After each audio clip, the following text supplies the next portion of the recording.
everyone, this is Cyrus, and welcome to the Gowns and Crowns podcast. We are very excited today to welcome back our professional makeup artist, Cory King. I'm back again. Yes, again. This is like, I know, I said the same thing. For real. Why is this happening? So, I was like, 1 minute's Amanda, then you're back. Yeah. No, actually, we are thrilled to have Cory here. We had a podcast a couple of weeks ago where we kind of just talked in general about makeup in pageantry and trends and things that were popular. And we got a lot of positive feedback about that. They really liked that episode. And I think it's because girls like to hear about makeup and things that they can do better. So Cory and I got together and talked about maybe today our episode will be kind of like makeup for the beginner. Correct. Like 5 easy tips to help somebody who has never competed in a pageant or has never performed their own makeup in a pageant and are a little nervous, but because of cost or just comfort. Well, we find out a lot of times when girls first start in pageants because hiring a makeup artist is very expensive. And a lot of people who start out in pageants don't realize how expensive it is. And then when they do, they're not sure if their child is going to want to do this, so they don't want to invest all of that. Mm-hmm. So they want to kind of do the best they can do and see if their kid likes it. If it sticks, then we'll invest in the things down the road. But there are a lot of things you can do doing your own. Back in the day, Cory, you and I have talked about this. Back in the day, girls had to do their own makeup in pageants. It's amazing. I loved it. Yeah. Do your own makeup, girls. Yes.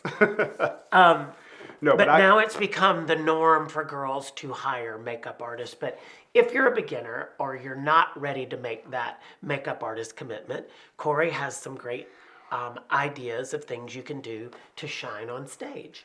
Yes, I completely agree with what you said. This is for if you're just starting out into pageantry and you're not necessarily sure. This is a great way for you to start to practice with some great things. So what's number one? The first thing is your skin prep. Skin prep is absolute king or queen.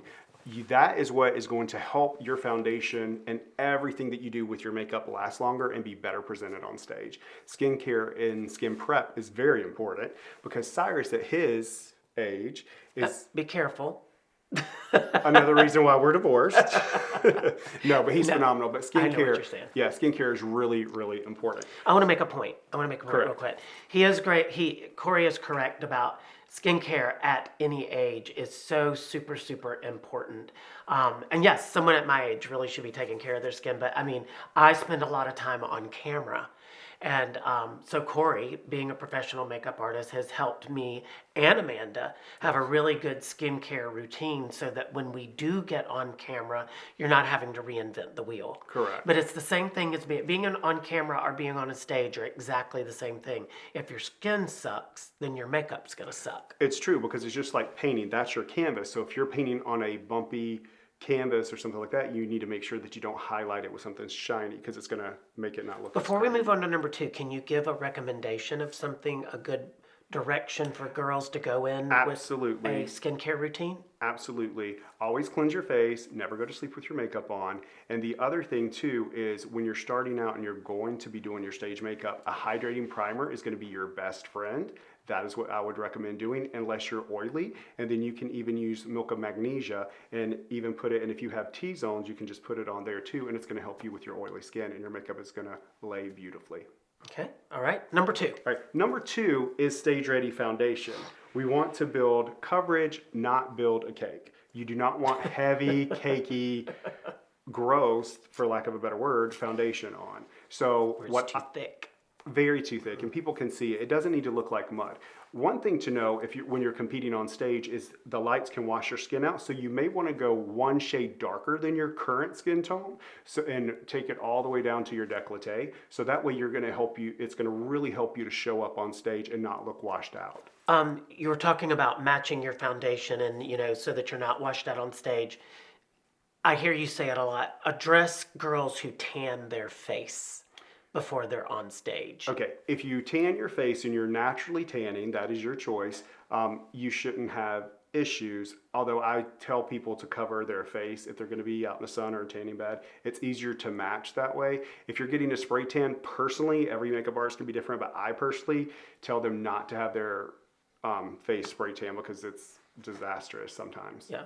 So they just spray tan up to their neck, and then find a foundation. And some girls I even just say here, because it depends. Some girls, and you'll find this as you're on your pageant journey and getting spray tans, sometimes the way you sleep, or some people will sweat. I know that we're just going to get into the real stuff, and it will cause these really odd lines. And that's very difficult to cover up with makeup because the lights will shine through and that's so dark. I'm not a professional makeup artist, but being around one, I've asked a lot of questions. And the reason I brought that up is because we were at a pageant one time and there was this girl and she was so pretty. Right. And I kept asking Cory, why does she just look muddy on stage? And he said, because she spray tanned her face and whoever put makeup on top of it didn't compensate for the tan.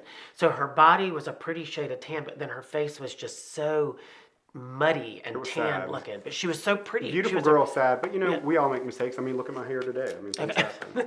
Well, I was trying not to, but it's okay. It's okay. They can go for my knowledge, not by how I look today. All right. Okay, so the other thing about when you're putting your foundation on is you want to use it where you can do a buildable coverage. I love personally using a beauty blender because you can dampen it, and that way it's better to do a couple of layers and get a really good smooth coverage than to just try to cake it all on at once. So, for that. So moving on, let's talk about eyes. You want to have eye-catching eyes that give definition and really I love sparkle. eyes on a girl in a pageant. I think that's just the key to it. Well, eyes are the window to your soul. Yes. It really is. So that if you have one. I'm working on it. Okay. I'm working on it. But no, you want to really make sure that you give definition to your eyes. So neutrals are really great. Browns, everybody's probably shocked because people who know me know I love pink and I'll put pink on everything because it's great. But yes, I do. But it's stage friendly too. It is stage friendly. Especially on little kids. It is. And that makes it softer too. But if you do like your neutrals, you want to go in a little bit, darker in the crease to kind of bring out the shape, but you don't want to go overly crazy heavy. You want to make sure you find a good lash that complicates. They can be complicated to put on, but you want to put a great lash that really complements your eye shape. Sometimes it's good to use like a half lash just to give it on a little lift on the end. And then you can also, if you have smaller eyes, it's okay if you have smaller eyes. You just need to play them up and not play them down. So put like a nude or a little light right in on the wet line, and that really will make your eyes pop. What are things that girls do? I know this wasn't part of the thing, but tell me a couple of things that girls do that make their eyes look dark on stage. I know a lot of times girls they'll be pretty and then they'll get up on stage and they have like these big dark holes. Correct. And depending on the stage, and we've all been there, we've all done it at one point, if you pick a lash that's too thick and heavy, it will cast shadows. I learned that at one event in one theater because the lighting was different. I was like, oh, we've got to change this for the next day. But if you don't overly do dark eyeshadow, you can still get beautiful things that'll show up on stage. I would not go with super, super dark colors. And do you when it comes to eyeshadows, do you like the powders, the creams? What looks the best on stage? It really depends on each individual person. If you have extremely oily eyelids, sometimes creams work really well. If you have more mature skin, creams can work well for like the Mrs. pageants and things like that. And you don't have to worry about the powder and flaking. I have mature skin. You have great skin. You have great skin. I can thank my mom and dad for that. Yeah, well, your mama. She was an angel. I do love Abby. She's so great. But no, that's the one thing that not the one thing. You say Abby. I'm Mel. I love his mama. She's so great. But we're talking about eyes and creams versus powders, or yes. what are some of the? I think when you're talking about everyday makeup, going to a party, or being in a pageant, and we're giving these great tips, I think people are overwhelmed when they go in a makeup store. So anything you can give them that would say this is something you should look for, it makes it easier for them to find the things that you're talking about. Well, that's a great question. And there's so many different answers to that. I know, because even I go in a makeup store to pick up something, because we film, and I even text you, and I've been around you for 15 years, and I'll still text you, and I'll go, all right, you told me to get an eyeliner, but there's 9,000 of them. Right. In the beginning, I guess it really is just a little bit of trial and error. But back to what we were saying is like if you're going to be competing in a pageant, you're going to be doing your makeup yourself, enhance your eye. Do not try to completely change it. So Right. do things that are going to complement. So a powder or a darker powder or a cream will be in there. You can do either. Okay. I'm really not doing great with this today. So put in the comments if these are tips that you guys already know or you want another tip. Put them down and we'll get back to them and answer. But I think them. eyes are the most important. When you come into interview, and I think when you're on stage, I think a girl who has beautiful eyes and their makeup was just so pretty. Mm-hmm. Their eye makeup was so pretty, you can't not look at them. Correct. That's like what I think. to get back to it, like if you want to do like the little shimmer, very, very tiny shimmer on the inside of the corner of the eye to really open your eye up and those little tricks and things. And there's lots of things you can look on YouTube too to kind of help you out with that as well. Okay, what else you got? So number 4 is the power of blush and contour. This can make or break a face. Now this is where we can shapeshift a little bit if you want to, because dark pushes back and light springs forward. So, you know, learn your nose shape if you want to contour. If you are scared to death of contour, then don't do your nose. Don't contour your nose until you're a little bit more comfortable with it. And you can just put like contour on your cheeks and in your hairline to really give focus and under your jawline too. And that's going to really help the judges see your face and the people who have come to see you in the back of the auditorium. And I think you hit on something earlier, and it's okay to be professional, but recommend other things. YouTube has tons of really, really good videos on how to contour your face correctly. And your face shape. And I've said this all along, and I will always stand by this. When you're looking up videos and want to further get into it, find someone who has the eye shape you have. Find someone whose nose is similar to yours. Do not, if you're blonde hair and blue eyes, don't try to pick a girl that looks nothing like you and doesn't have your face shape. That's really, really important. Well, it's like when somebody comes in, they sit down in your chair and they're like, I want Beyonce's makeup. Okay, well, you're not Beyonce. So, you know, but you do, you get that a lot. Or people will bring a picture in and you're like, you have to give somebody the best version of what they bring you based on how much they look like that person. True, and also you have to be very gentle, or I try to be gentle with clients, because if they are wanting something, in my professional opinion, that is going to be horrific and not yield the result that they're looking for, we guide them to the proper choice. Mm-hmm. And that's good. And you're really great at that. I will give you credit for that. Because Pinterest is great, but these girls come in with these hairstyles and all these, I've said this before, and all these pictures, and I'm like, baby, that is airbrushed. Okay? Yes. That person doesn't even look like that. It didn't look like that the day of the shoot. No, because it's all AI. It is. It can be. And then 5 is long-lasting lips. My clients are going to literally laugh when I give this trick, because I never do this on my clients because I put so much on it's not going to go there. But if you're doing it yourself, you can put on a lip stain, which is always phenomenal. You can take your time. That way it's going to be there. So if anything happens, you still have color. But if you're using a lipstick, you can put your lipstick on. And it's like they used to do in the movies. A lot of the younger generation does not know this trick, but it's been around forever, but it's still tried and true today. And then you just blot your lip, and then you actually reapply, because what that does is it makes your lipstick stay on longer and really gives you a little bit of longevity. And now there's so many great products out there. That's why earlier when you were asking if they go to a store, my mind's flooded with everything that people always ask and so many different things. So a little bit of research and YouTube can really help you. And lipstick is a pet peeve of mine too, because I've just seen a lot of girls with bad lipstick on stage from it doesn't match what they have on, or their lips are overdrawn, or, well, that leads to another issue when girls submit photos that don't look like them and they've AI'd or edited their lips to be bigger. Oh my gosh, I'm so glad that you said that. And then girls try to draw their lip on to look like their photo, and I'm like, okay, that's terrible. I'm so glad you brought this up, because I have a PSA announcement. I am behind the scenes and I am doing this. I'm always behind the scenes.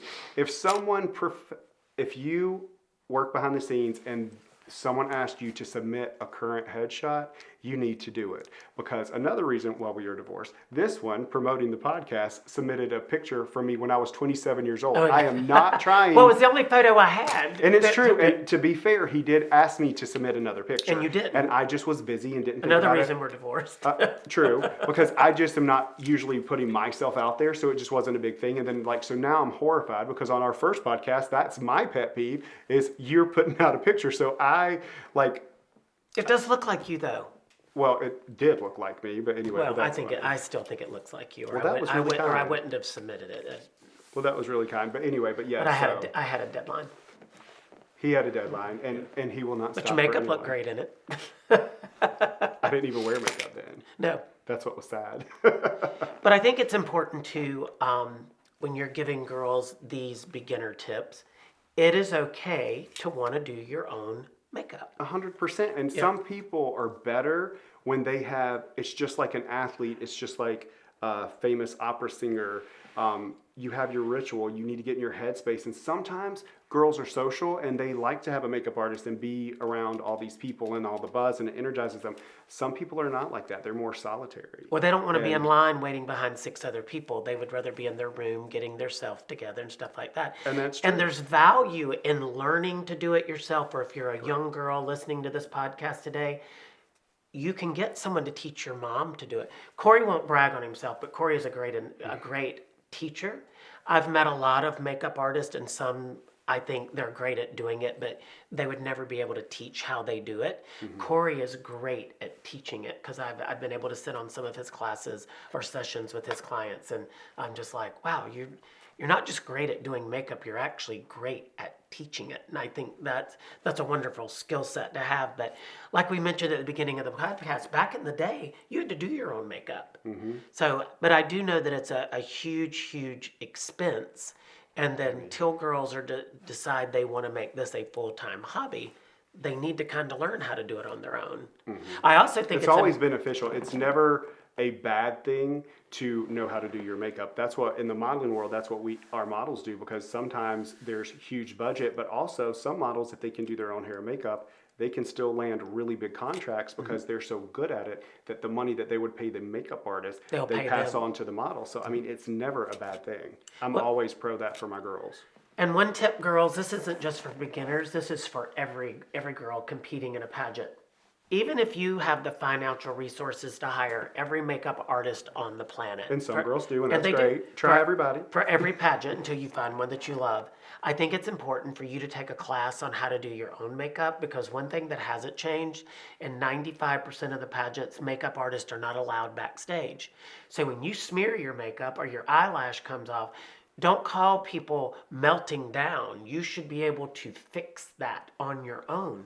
And the only way you're going to be able to fix that is if somebody teaches you some of the basics on how to take care of your makeup backstage. And like you said, now, I'm from the time before when the internet was very new, so we didn't have all these resources. Right. And I was born before YouTube happened. I know everybody's gasping, like, yes, that there are people who are still alive before YouTube existed.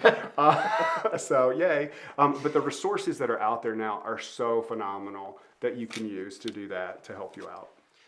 All right, guys. So Cory today has given you 5 tips on how to get your beginner makeup on stage. Correct, and this will probably be the last time I'm invited back because I completely stumbled over them We'll today. completely have. Listen, makeup is very complicated. It's not something you can really cover in 20 minutes, but we can certainly hit on what's important. And I think what was important today is, 1, you can do it on your own. Mm-hmm.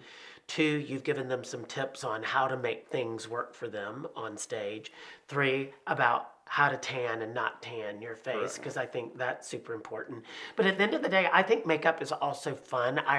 Every girl that ever comes to the pageant or the studio to work with you, they're all excited about getting their makeup done. Right. But we've also had girls who will call and book sessions with Cory to learn how to do it on their own. And I'll see them walk up to Cory at a pageant for him to look at it, and you can tell they just want his approval. They just want his approval. And that's important too, because he is a teacher. And makeup is an art. It is. And it's different for each person. It is. And the other thing, and if I said it earlier, I would like to reiterate it. If you have a tip that I did not cover that you have found really beneficial, Put that it in would the help, comments.